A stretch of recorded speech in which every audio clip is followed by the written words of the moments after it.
could have been anywhere in the YouTube world, but you're here with me, and I appreciate that. Welcome back to House A Views. And we are reviewing this week's installment of Friday Night Smackdown. I actually caught Smackdown this week. So let's run down the card and let's talk about what happened. We are 2 weeks away from day one, and let's see how the Smackdown side of WWE's roster is gearing up for that show. So we start off with Paul Heyman waiting backstage in a parking lot area, waiting for Roman Reigns to pull up. He wants to have the chance to explain himself for what happened in the previous week between him, Sami Zayn, Brock Lesnar. There was like an in-ring segment where Brock was trying to kind of be cool with Sami Zayn, and Paul Heyman was like, yo, this is not the Brock that I knew. What happened to the Beast Incarnate, this and that and third. So he pretty much gassed Brock Lesnar's head up to put the beat down on Sami Zayn. And last week with Roman not being on SmackDown, kind of made Paul Heyman look a little iffy, him being on Brock Lesnar's side for the first time in a very long time. So pretty much Paul Heyman's in the back. He's waiting for Roman Reigns to pull up on him so he can apologize. But let's see how this goes down later on in the night when Roman Reigns decides to show up. So the first match of the night, we get a tag team match. We get the team of Sasha Banks and Toni Storm taking on the team of Shotzi and the SmackDown Women's Champion, Charlotte Flair. And the match was pretty solid. They give these ladies a good amount of time. I want to say anywhere between 20 minutes, a little past 20.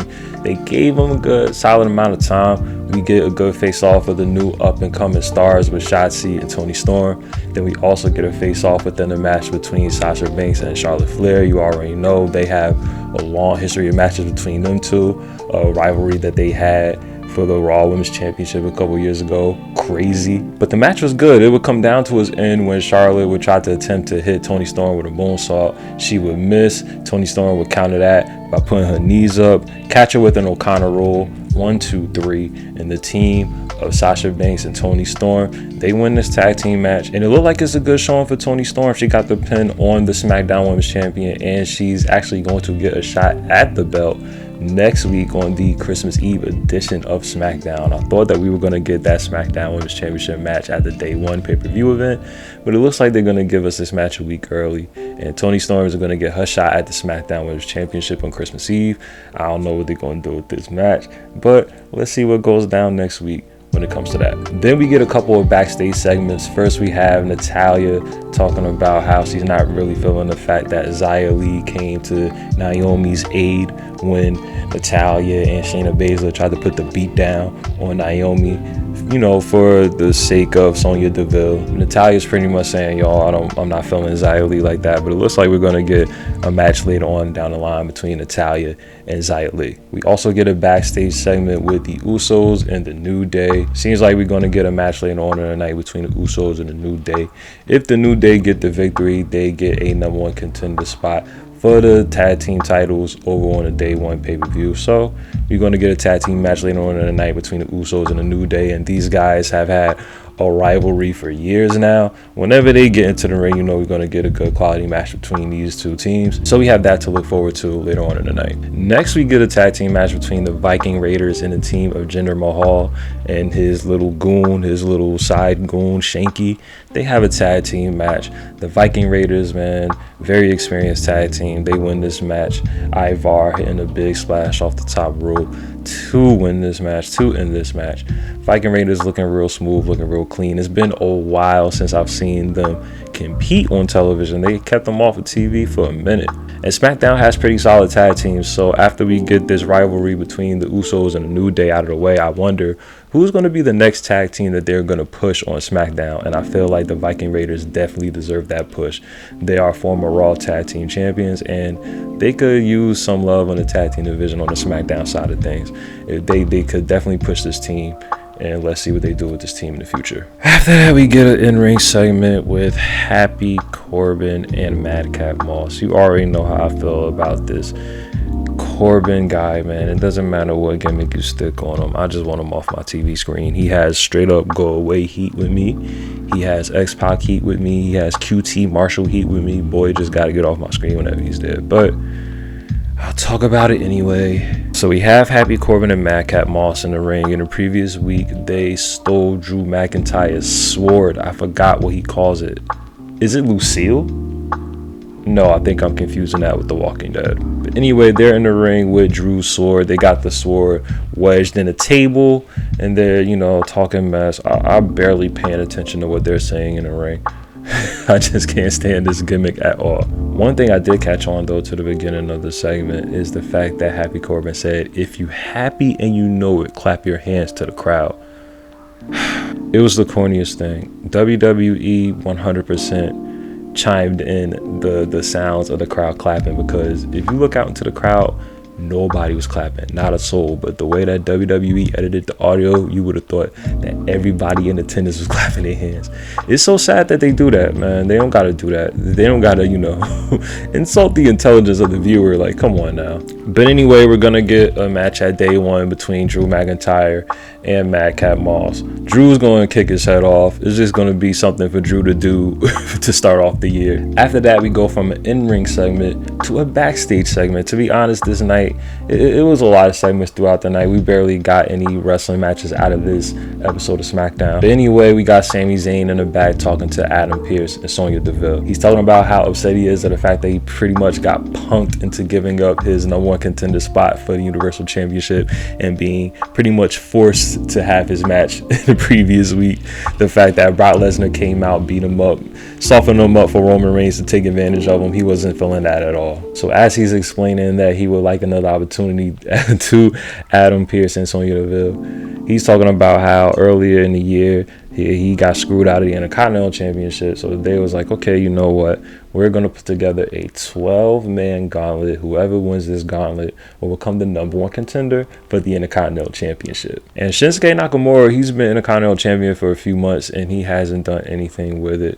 Similar to his time as United States Champion. Like, they just put a belt on the guy, but don't really get any quality matches out of him. They don't really book him the way that he was booked in New Japan. And Shinsuke is like one of the top dogs in the world of wrestling in my eyes.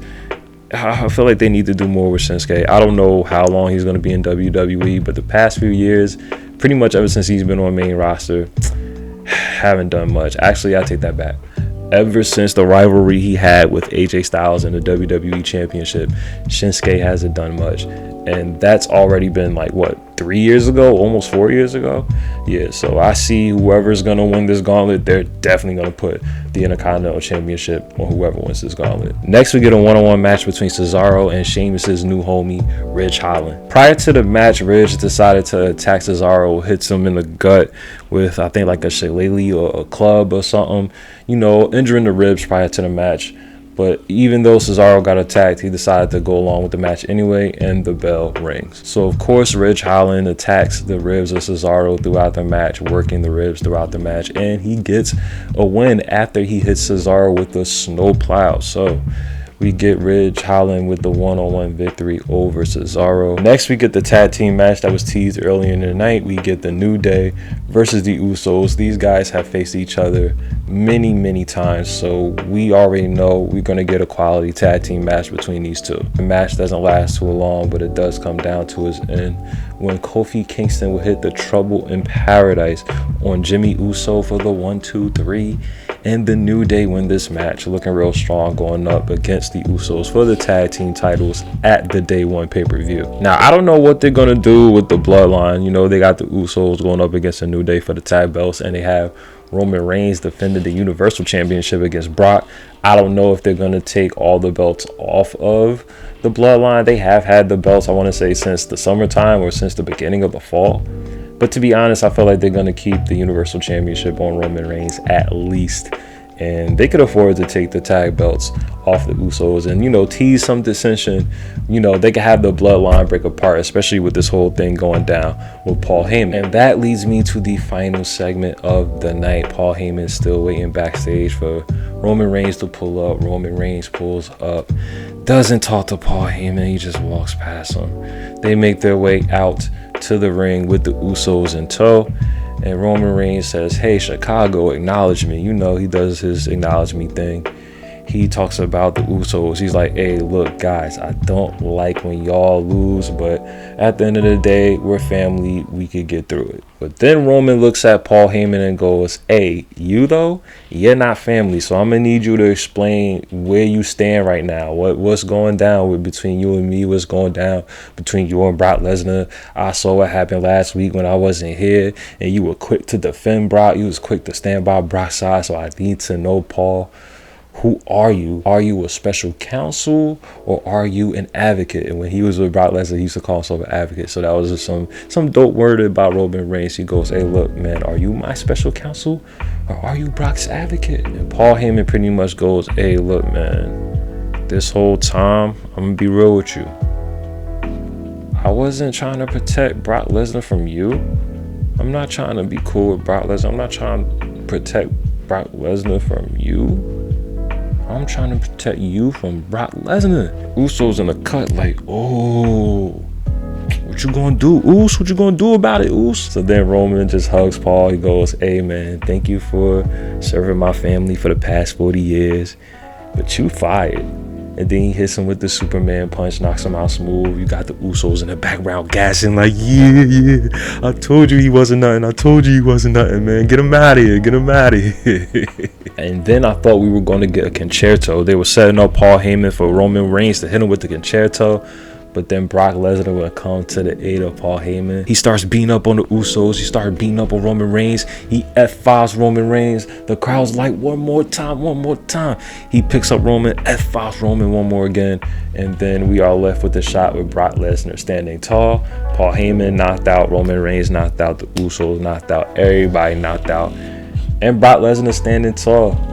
And that's how we're going to end this week's installment of SmackDown. So we barely got matches, and they were pretty much tying up loose ends from the previous week and continue to tell the SmackDown portion of the stories leading up to this day one pay-per-view. I'm curious to see on next week's installment of SmackDown if Toni Storm ends up winning the SmackDown Women's Championship. I feel like that'll be a great shock, and I feel like it'll be a big way to end the year on the SmackDown side, but I'm pretty sure they're going to keep that belt on Charlotte. And I'm also looking forward to the gauntlet for the number one contendership for the Intercontinental Championship.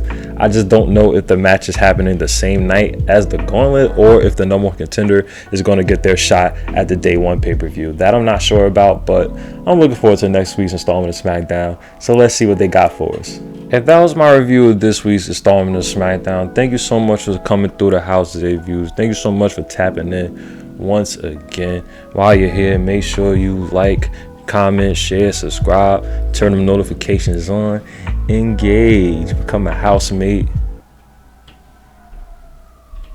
and something's going down.